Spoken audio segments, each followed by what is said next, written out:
मैंने पहले एक वीडियो में कहा था कि भारत के सुप्रीम कोर्ट ने भारत में ईसाइयों के खिलाफ कार्रवाई की है।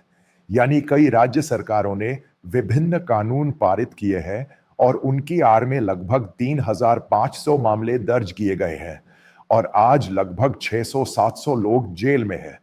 यह सब कानूनी नहीं है, यह राज्य सरकार द्वारा भारतीय संविधान के खिलाफ लाया गया विधेयक है। क्योंकि जबरन धर्म परिवर्तन के कारण शेष कोई भी मामला वैध नहीं है। यही कारण है कि इस तरह का विधेयक लाया गया है और इसमें ऐसे कानून हैं जो दुनिया में कहीं भी अनसुने हैं। मैंने इसे पहले इसमें जोड़ा था, यह वर्षों से संघ परिवार के एजेंडे का हिस्सा है। जब कई लोग उनसे पूछते हैं, भले ही यह उड़ीसा का मुद्दा हो, इस पूर्वोत्तर के मुद्दे में कितने ईसाई यहाँ है, तो उनका जवाब यही होता था कि किसी समय जब भाजपा की सरकार प्रत्येक राज्य में सत्ता में आएगी, तो हम इसी तरह के विधेयक ला सकते हैं और ईसाइयों को सीमित कर सकते हैं।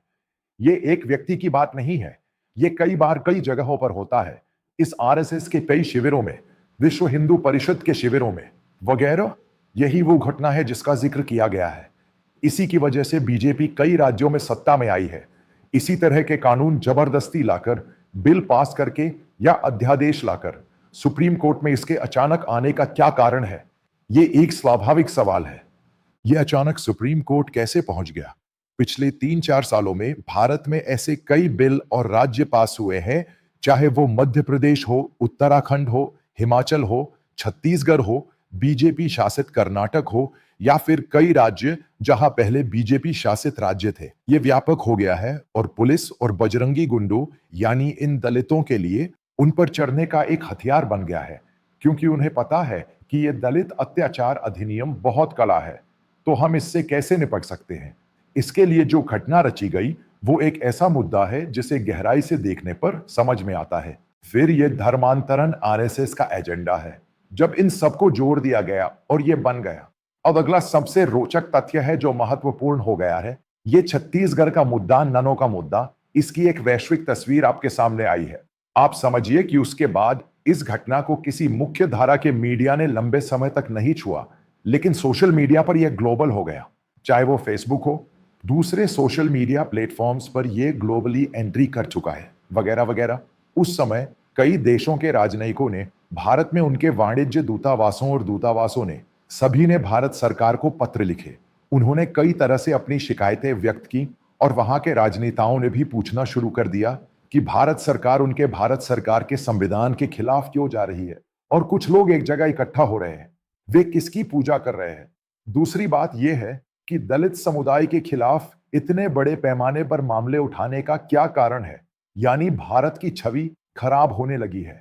भले ही यह एक वैश्विक मुद्दा बन गया, इस्लामी देशों और यूरोपीय देशों ने भारत के खिलाफ कड़ी प्रतिक्रिया व्यक्त की। उन्होंने सार्वजनिक रूप से प्रतिक्रिया नहीं दी, उन्होंने आंतरिक संचार के तरीके से प्रतिक्रिया व्यक्त की। जब मोदी सरकार आगे आई और इस चीज पर, गाय यानी गौ माता कार्यक्रम पर नकेल कसी, तो कई ब्रिगेड और घटनाएं हुई, वे सभी लेट गए। आज एक भी दिखाई नहीं देता। आप सुनते हैं, यह एक बड़ा सच है। उत्तर भारत में कई शहरों और गांवों में इस गाय से प्रेम करने वाले लोगों की भयानक इकाइयां थी, लेकिन जब मोदी सरकार ने एक पर भी नकेल कसी तो सभी छिप गए और कई देशों को छोड़ दिया। इसी तरह लोग गाय खरीदते हैं, कुछ लोग उन्हें 10 या 50 लेते हैं और उन्हें ले जाते हैं। अचानक गाय प्रेम, आप यह सब पैसा और छोटा जोड़ते हैं और इसमें एक समस्या है। लेकिन बाजार, विश्व हिंदू परिषद और संघ परिवार का एक लेबल है, वे कुछ भी कर सकते हैं। जो समस्या सामने आई वह ईसाई धर्म में धर्मांतरण की थी। ऐसा करने के बाद असल में बीजेपी को ही इसका सामना करना पड़ रहा है। ये सभी लोग मूलतः उत्तर भारत के दलित मोदी समर्थक हैं, क्योंकि मोदी के सत्ता में आने के बाद उन्होंने अंबेडकर पर सबसे अधिक जोर दिया। उनकी 100वीं जयंती पर प्रकाश डाला गया, इसे बड़े पैमाने पर हाईलाइट किया गया, उनके नाम पर बीम ऐप लॉन्च किया गया। इसी तरह वाराणसी में गंगा की सफाई के लिए लगभग 5 लोगों को बैठाकर उनके पैर धुलवाए जाते हैं। यह सब प्रतीकात्मक है। इसके साथ ही यह दलित राजनीति खत्म हो गई। बीएसपी की पार्टी, जिसे खान श्रीराम यूपी में अपनी पकड़ खो चुकी है, वास्तव में यही हुआ। वे सभी भाजपा के साथ एकजुट हो गए। वे इस पागलपन को रोकने और गिरफ्तार करने के लिए वहां गए थे। अचानक आपको ध्यान देना चाहिए था कि क्या हुआ। अचानक उन्होंने मोदी पर चिल्लाना शुरू कर दिया। भाजपा के लोग भाजपा पर चिल्लाने लगे और अचानक मोदी पर चिल्लाने लगे, क्योंकि क्या यह एक व्यक्ति की स्वतंत्रता नहीं है? यदि कोई व्यक्ति 10 लोगों के साथ जुड़ जाता है, तो वे प्रार्थना कर सकते हैं या नहीं कर सकते हैं, जो वे चाहते हैं। वे अचानक इसके खिलाफ आते हैं और इसे बुलडोजर से उड़ा देते हैं। कुछ जय हनुमान और मैक्री सेना या हनुमान सेना आते हैं और उन्हें मारते हैं और उन्हें परेशान करते हैं। क्या आपने सोचा था कि पूरी दुनिया चुप रहेगी और ये सब देखेगी? ये क्या है? क्या ये भारत जैसा बनाना रिपब्लिक कह रहा है? संघ परिवार के लोगों को लगा कि केरल का ये पेड़ छत्तीसगढ़ है। मैंने उस दिन जिस मुद्दे पर वीडियो बनाया था, वो आपके स्तर का नहीं है, क्योंकि वो केरल से है और यहां कह रहे हैं कि इस मुद्दे को फिर से मुद्दा बनाने के लिए आखिरकार पूरी दुनिया को पता चल गया और पूरा भारत को बुरा नाम मिला। भाजपा सरकार और बजरंग थल्ली सरकार जानबूझकर भारत के लोगों के खिलाफ इस हथकंडे का इस्तेमाल कर रही थी। यही इसकी वजह है। अचानक भारत सरकार उनका इंटरव्यू लेगी। फिर सुप्रीम कोर्ट में इस तरह की एक अर्जी पड़ी है। यह कहना है कि यह एक जरूरी अर्जी है। संघ परिवार के एक समूह द्वारा दी गई अर्जी बहुत दिलचस्प है। इसमें क्या कहा गया है, यानी दूसरे राज्यों के बारे में, जैसा कि किया गया है, धार्मिक रूपांतरण पर प्रतिबंध लगाने वाला सुप्रीम कोर्ट का आदेश एक महत्वपूर्ण याचिका है। साथ ही कई राज्य सरकार के मुद्दे और इसके कई आवेदन, साथ ही उच्च न्यायालय में वांछित मामले भी है, क्योंकि कोई उचित जांच नहीं होती है, कोई आरोप पत्र नहीं होता है, कुछ अदालतें सजा भी देती है। ये वाकई भारतीय लोकतंत्र पर सवाल उठा रहा है। इस राज्य सरकार ने फर्जी नैरेटिव में जो बिल बनाए हैं, बिल बनाते समय भारतीय संविधान उस तरफ ही जा सकता है या प्रस्तावना में बदलाव नहीं होना चाहिए। इसके बिना इसे इसी एजेंडे के हिस्से के तौर पर लाया गया और जब यह मुद्दा बना तो मोदी सरकार ने ही मुझे पता चला कि इस तरह का मुद्दा बहुत अच्छे सोच से बनाया गया था, क्योंकि सरकार सुप्रीम कोर्ट में है, वो सब अटॉर्नी जनरल है, तो सरकार के लिए हर रोज ब्रीफिंग होती है। उन्होंने खुद कहा ये बिल, तो सरकार ने तय किया कि इसका अंत होना चाहिए।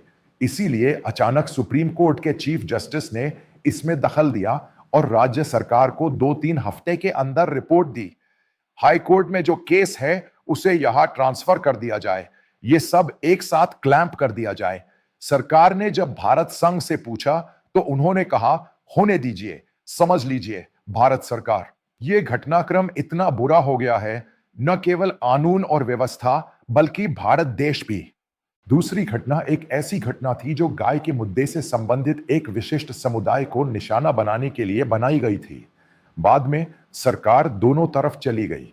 योगी सरकार ने गाय से संबंधित सबसे अधिक लोगों को गिरफ्तार किया।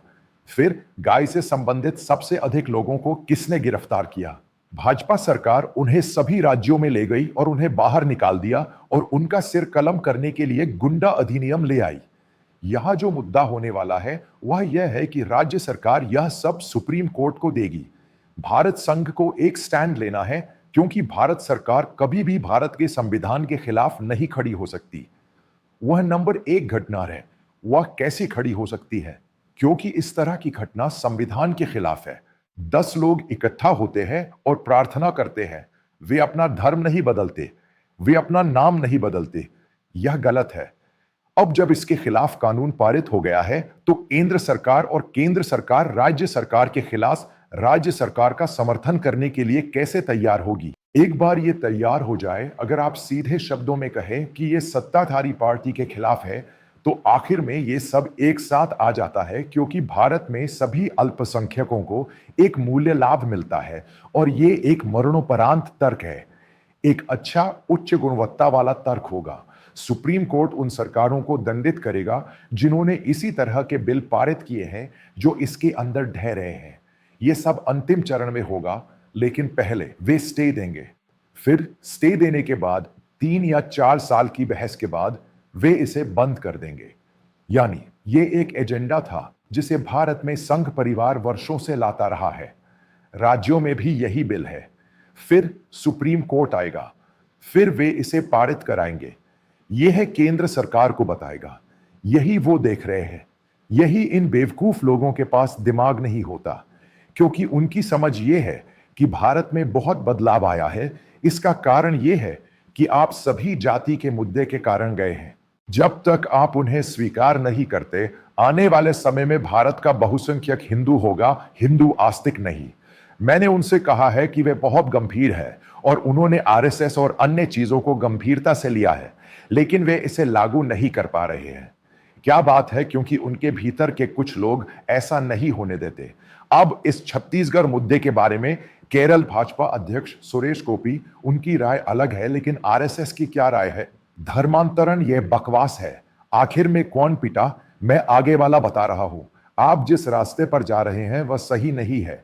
इसलिए भाजपा के लोग जो केरल में ईसाइयों और केरल में भाजपा और भाजपा के बीच संबंधों के बारे में बात कर रहे हैं, वे व्यापक हो गए हैं। यहां क्या हुआ? अब जब मैं यह कहता हूं तो मैं आपको इसमें 2 या 3 महत्वपूर्ण कारकों के बारे में बता सकता हूं। यदि आप चाहते हैं कि भारत इस नेपाल मुद्दे को एक तरफ रखकर आगे बढ़े, तो यह इस संघ परिवार के एजेंडे के साथ आगे बढ़ने का मामला नहीं है। हिंदू राष्ट्र में बहुत सी चीजें हो रही है, ऐसा नहीं हो रहा है। क्या इन ईसाइयों, मुसलमानों, सिखों और पारसियों को उन्हीं जैनियों के साथ समुद्र में रखा जा सकता है? ऐसा नहीं हो रहा है। क्या भारत में हिंदुओं को एकजुट रखना संभव होगा? ऐसा नहीं हो रहा है। क्या बात है? भारत का पिछड़ा वर्ग जाति है। क्या आप यहां की ऊंची जाति को मानते हैं? मैं नहीं मानता। ये सभी लोग मोदी की नौटंकी के कारण एक साथ आए। यह इसके अंदर आरएसएस की दक्षता नहीं है, यह भाजपा की राजनीति है। इसका कारण यह है कि इसके अंदर एक छोटा सा नरम हिंदुत्व है। अगर वे हिंदुत्व की तरफ जाते हैं तो भारत के बहुसंख्यक हिंदू इसका विरोध करेंगे। उसके कई कारण हैं, केवल एक कारण नहीं। भारत में एकजुट सभी हिंदुओं का एक नरम हिंदुत्व है, यह सच है। लेकिन किसी कारण से वे कट्टर हिंदुत्व की ओर नहीं जाते हैं। वे इसकी ओर क्यों नहीं जाते? वे जानते हैं कि वे पूरी तरह से अलग थलग पड़ जाएंगे। वे जानते हैं कि यह पिछड़ा वर्ग उन्हें पूरी तरह से खारिज कर देगा। यही इसका सार है। यही मैं समापन भाग में कह रहा हूं।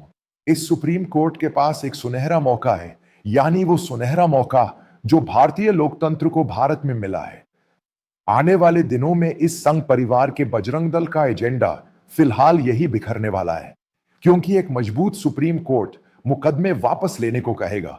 ये सारे मुकदमे, यहां के फर्जी मुकदमे, सब खत्म हो जाएंगे। ये सब जेल से रिहा हो जाएंगे। यानी पुलिस भी बुलडोजर चलाने से डरेगी। सबसे पहले तो सुप्रीम कोर्ट ने बुलडोजर वाली घटना की कड़ी निंदा की है। यानी उदाहरण के लिए मध्य प्रदेश के सीशोर नामक स्थान पर जब्बार खान है, जो इसी बिरादरी के पादरी है। फिर उनके चर्च, जिन्हें इस बुलडोजर ने कुचल दिया था, वे और उनकी पत्नी अभी भी जेल में है। पहले उन्हें रिहा किया गया और फिर वापस जेल में डाल दिया गया। ये सब एक फर्जी मुकदमा बनाकर किया गया। आखिर में ये पुलिस और भारत के लिए सिरदर्द बन गया। चीजें इसी तरह चल रही हैं। यानी भारत बहुसंख्यक दलितों पर हमला करने जा रहा है। भारत इससे कैसे आगे बढ़ सकता है? भारत की छवि कितनी गिरेगी? यानी कुछ लाशें हैं जो आगे नहीं बढ़ रही हैं। इसी का एक हिस्सा केरल में कुछ खास लोग हैं जो इन बड़े कदमों का समर्थन करते हैं। भारत नामक महान देश की एक संस्कृति और परंपरा है। हम सब समावेशी है। इसीलिए भारतीय दुनिया भर में हर जगह गर्व से विचरण कर सकते हैं। हालांकि कुछ लोग इसे नष्ट करने पर तुले हुए हैं। वे इसे नष्ट करने पर तुले हुए हैं। भारतीय लोकतांत्रिक व्यवस्था को यूं ही नहीं छोड़ा गया है। सुप्रीम कोर्ट इस मुद्दे को इसके एक महत्वपूर्ण प्रमाण के रूप में उठा रहा है।